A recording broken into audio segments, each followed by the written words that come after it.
Hello and welcome back to Entirely English. Today we're continuing with our naval idioms. That's idioms that originated in the Navy. As I explained before, many of our idioms come from the Navy because of the British Empire, and everybody in the country was related to or knew somebody who had been in the Navy. Today we're going to look at some beginning with B, and the first is batten down the hatches. Now the hatches on a ship were the openings, like the doors in the floor or on the cabins, and when there was a storm coming they would batten them down, that is, put a piece of wood into them in brackets to keep them closed and secure. So batten down the hatches was preparing for some trouble, and we use that today as an idiom to mean preparing for trouble. So grandma's coming for the weekend, let's batten down the hatches. Or I've caught the flu, I better batten down the hatches until it's passed, so you can secure yourself at home, don't go out and don't communicate with other people until you're better. Batten down the hatches, prepare for something bad. The next one is between the devil and the deep blue sea. Now many people presume, because of the words that are used, it means the devil is on one side for you and the sea is on the other side. It's not actually the devil. The devil was a long piece of timber which ran from the front of the ship to the back of the ship underneath. Alright? And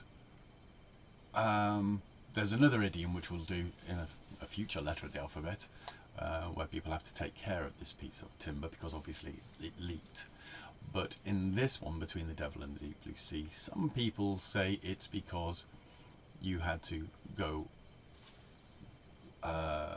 hang off the side of the ship and paint it with pitch, which is a kind of tar-like substance to make it waterproof. So you are between the devil and the deep blue sea, you could fall and drown. I actually believe this comes from keelhauling. So the keel is the body of the ship, and keelhauling is when you were being punished or executed, you'd be tied and pulled from one side of the ship underneath, all the way underneath, to the other side of the ship. Now sometimes it'd be a terrible punishment or torture. They do it from side to side. You could be under there for maybe a couple of minutes, so very close to drowning. But also, as you're dragged by the ropes underneath that keel, your body is being rubbed, as well as, you're nearly drowning. Your body's being rubbed against the barnacles and the rough surface of the boat. So your back would be torn to pieces. As an execution, they do it either very slowly that way or from the front of the ship to the back of the ship.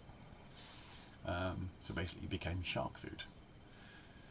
So when we use the idiom between the devil and the deep blue sea, we mean we're in serious trouble. Whichever way we turn, we are in trouble. You're in a bad situation and there's no way out, basically. You're between the devil and the deep blue sea. Maybe you're in financial difficulties and either a loan shark is going to break your knees, or you're going to have to sell your house to pay the debt. So you're between the devil and the deep blue sea. The next one is the big guns. Now on a ship or any military force, they had the big guns, the big cannons. On the galleons, the ships of the British Royal Navy, they would have many of them, depending on the size of the ship, maybe between 10 and 30 of these. In fact, maybe more if it was, sometimes they're very deep and they had 2 layers of cannons. So you might start off shooting at somebody with the small rotary cannon, a rabinet or a falcon, there's several others, and of course muskets, which is the old-fashioned rifles. Or if you're going into battle, you would say, bring out the big guns. So the hatches would open, hatches again, would open, cannons would be forced through these openings, the nose of the cannon, and they would shoot at the enemy. So bringing out the big guns was basically preparing for battle. Now we use this idiom nowadays to mean bringing in something powerful.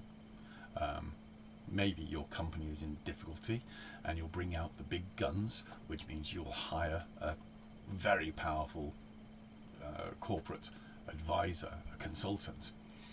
Or in America, you often have these big guns, which are the expensive solicitors when you have to go to court, or attorneys. Also in America, they use this phrase. I don't know if it's meant to be a joke, and bring out the big guns, they mean their muscles. Big guns. So bring out the big guns is to use the most powerful thing you have to win in a situation. The bare bones. Now, the bare bones, there's many explanations for this. I tend to think of it as the ship has a skeleton. It's like a rib cage. The pieces of the boat that go from the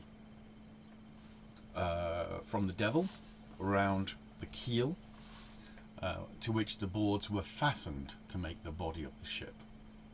So sometimes a ship would be so damaged or have so much rot from being in the sea all the time that when they took it to port, they'd have to take it out of the water and strip it down to the bare bones, do the actual basic structure and rebuild it. When we look at the bare bones of the situation, we're looking at the very core of the problem.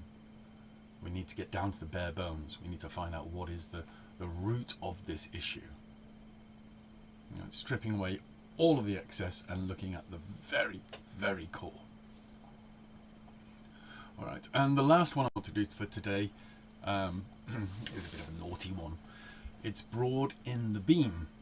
Now, a ship's beam was the width of the ship from side to side. You needed to know how broad, how wide the ship was, how broad it was in the beam if you're going down a narrow channel or into a port. You need to know that your ship will fit. Right? So you might look at another ship and say that ship's broad in the beam, meaning it's very wide. Maybe it's got lots more cannons than you. Nowadays this means that somebody is wide, let's say politely, that you say he's a bit broad in the beam. Maybe he's one of those people on the airline who has to have the extension on the seat belt. Alright, broad in the beam. Okay, I think that's enough B's for today. We'll come back to C next time, and I hope you don't have any trouble. You don't have to bring out the big guns or batten down the hatches, and I'll see you again soon. Right, thanks for visiting. Bye bye now.